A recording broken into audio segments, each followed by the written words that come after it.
है तो उसकी पराजय ही उसकी जीत होती है। दिनेश कुमार राठौर धड़ोस से पूछते हैं, नमोस्तु महाराज जी, आप अपने माल की गठरी खोलते ही आपका सारा माल बिक जाता है, मगर मेरा प्रश्न है कि आप में ऐसा कौन सा जादू व चमत्कार है जो आप सभी भक्तों को भी बताएं जिससे कि हमारा माल भी बिकता चला जाए। हमारा माल इसलिए बिकता है कि हमारे पास कोई माल ही नहीं। जिसके पास माल होता है वहाँ मुश्किल होता है बिकना। जिसके पास कोई माल नहीं हो, समझ लेना संसार के सारे माल वही हैं। एक भिखारी था, दरवाजे पर मांगता हुआ जा रहा था। हर दरवाजे पर उसे कुछ ना कुछ मिलता था। वो जैसे ही मंदिर के दरवाजे गया, अंधा था वो, तो पुजारी वहां खड़ा था। उसने आवाज लगाई, मिले भाई कुछ चीज। तो पुजारी कहता है, सूरदास जी आगे बढ़ो, यहाँ कुछ नहीं मिलेगा। बोले यहाँ कुछ भी नहीं मिलेगा, क्यों? बोले ये त्रिलोकीनाथ भगवान का दरवाजा है। बोले त्रिलोकीनाथ का दरवाजा है और वहां कुछ नहीं मिलेगा?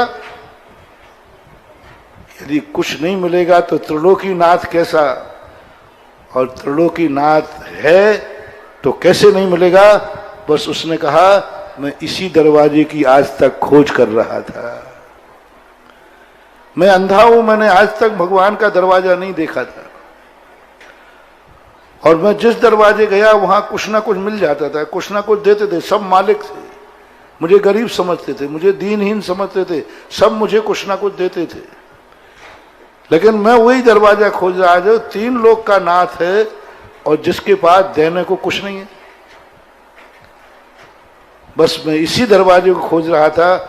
उस दिन के बाद, उस दरवाजे के बाद वो कहीं भीख मांगने नहीं गया और सदा सदा के लिए वो वहीं पुजारी बन करके बैठ गया। क्योंकि भगवान कितनी बड़ी पैथी है। आज अब भगवान को अन्नदाता कहते हैं और भगवान स्वयं किसका भोग लगाते? सारे जगत के अन्नदाता है। सब कहते भगवान अन्नदाता, सबको देता है। और जब भगवान को खाना पड़ता है तो किसका खाता है? अरे भाई, सारे जगत को खिलाता है, अपनी रोटी खुद खा लेवे ना। एक भक्त के भोग का भूखा रहता है। एक भक्त के भोग का भूखा रहता है। और कितना देता है भक्त? आप नारियल चढ़ाते हो, सही बताना, भगवान को क्या दे के आते हो? वो कील है ना, कील वो, और सारा नारियल तो भगवान उसमें तृप्त हो जाता है। एक नारियल की कील में तृप्त हो जाता है। कैसे तृप्त होता होगा?